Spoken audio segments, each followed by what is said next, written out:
Olá, meus irmãos, tudo bem com vocês? Sérgio Silva novamente, tá? Sejam bem-vindos aqui ao canal Revelações da Bíblia. Fique à vontade para se inscrever no canal, tá? Deixa seu joinha para nos ajudar. Meus irmãos, no último vídeo eu já havia falado aqui desse assunto, a predestinação, tá? Eu atentei ali apenas às questões do caráter de Deus em relação à suposta predestinação defendida aí por uma fatia da comunidade cristã, mais precisamente ali pelos calvinistas. Eles acreditam ali que desde a fundação do mundo, Deus estabeleceu quais indivíduos estariam salvos ou não. Esse tema, estabelecer nesse termo, soa tanto quanto arbitrário, tá? Um pouco conhecemos ali sobre o caráter de Deus, é que Deus jamais bolaria leis e regras pré-definidas por Ele mesmo, simplesmente para demonstrar ali que é capaz, a não ser que houvesse ali um propósito, grande propósito nisso, né? Então, nesse vídeo eu vou focar na questão do propósito do sacrifício de Jesus e como uma predestinação arbitrária, tá, individual poderia tirar completamente o sentido real da obra de Cristo, da salvação do homem, tá?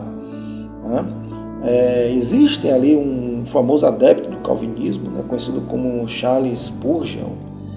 Uma das suas falas ele fala, né, ele diz o seguinte: a predestinação de Deus tem sido discutida desde os primeiros dias do cristianismo, mas não é através de argumentações que entenderemos, né, o profundo ensino de que Deus de fato escolheu um povo para si. Tá?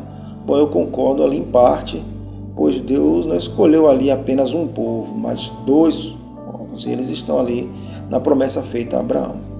O primeiro povo ali é a igreja, né, que Deus vai falar por meio do apóstolo Paulo que somos herdeiros segundo a fé de Abraão. Jesus reforça dizendo bem-aventurados que não viram, mas creram. Uma referência ali a Abraão que creu no Deus invisível que falava com ele, né, e fez a promessa, ou seja, aquele que crê em Cristo e for batizado será salvo. Essa é a promessa da salvação em Cristo, né? E o segundo povo ali é o povo de Israel. Está escrito que de Abraão Deus faria uma grande nação, e essa promessa se cumpriu ali em seu neto Jacó, que teve o nome trocado ali para Israel. Mas aí vem uma pergunta que muitos calvinistas ali se embaraçam um pouco ali, tá? Quando falamos ali de predestinação, as duas promessas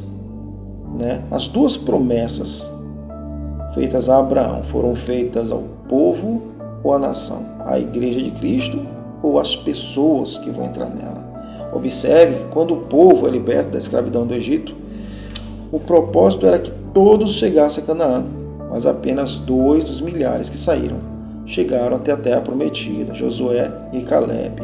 Tá? Os outros morreram ali no caminho, tá? Muitos pela desobediência e outros pelas guerras e outros pela idolatria. Então, quem permaneceu dentro do propósito e obedeceu o Deus de Josué e Caleb foram quem chegaram a Canaã. Uma prova de que quem sempre esteve predestinado é a nação prometida, né?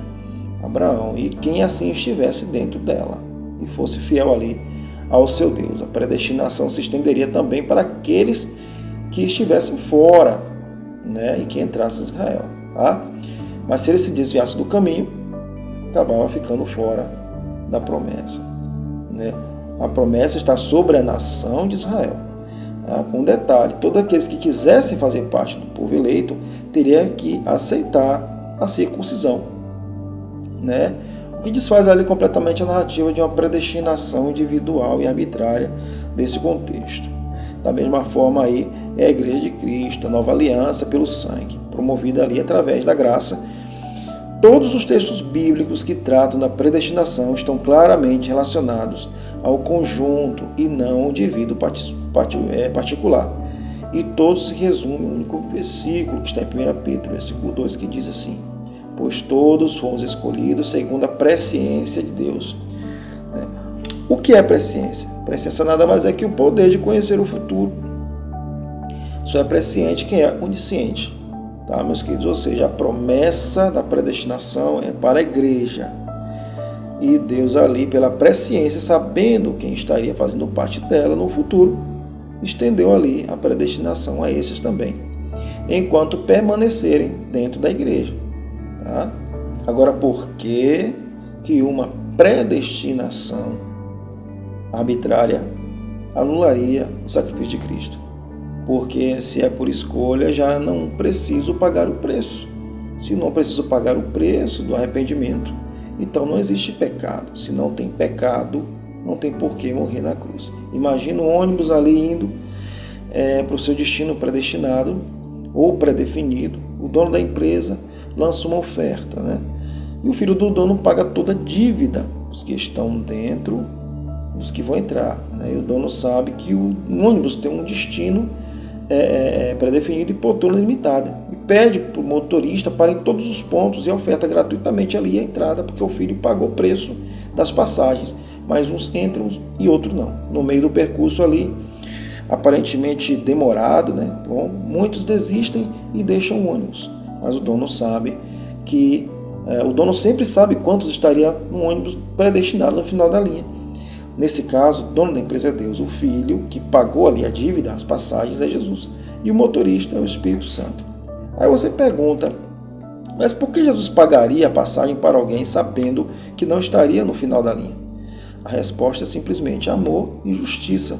As pessoas sabem que a passagem era grátis, o destino é bom, mas mesmo assim não entraram.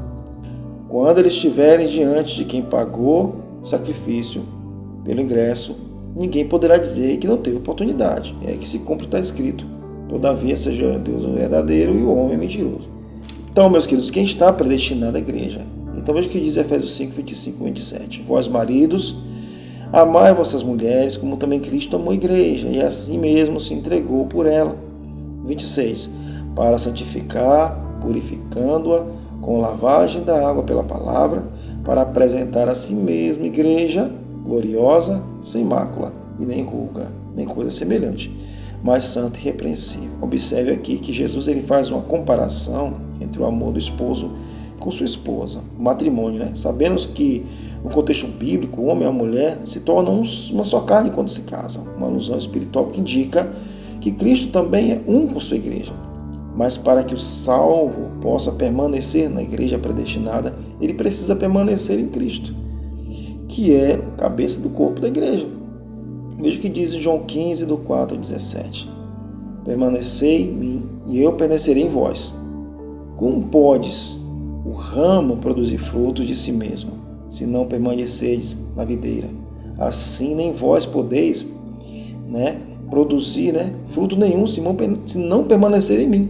Eu sou a videira, vós sois o ramo. Quem permanece em mim, e eu nele, esse dá muito fruto, porque sem mim nada podeis fazer.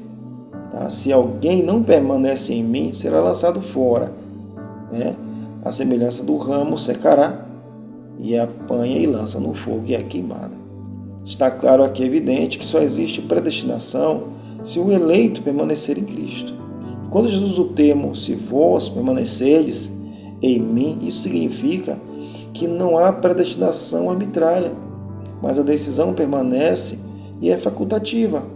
Depois ele vai dizer que quem permanecer em mim dá muito fruto, porque sem mim nada podeis fazer. Nesse caso aí, ele está afirmando que não influencia sobre as suas decisões, tá? Importantes de alguém sem antes essa pessoa decidir estar nele. Para que Deus opere tanto querer como efetuar na vida de alguém, é preciso que esteja nele e não antes, a não ser, como já disse, que haja um propósito específico. Tá, meus queridos? Existe uma pergunta que alguns costumam fazer em relação à salvação, que é: uma vez salvo, salvo para sempre?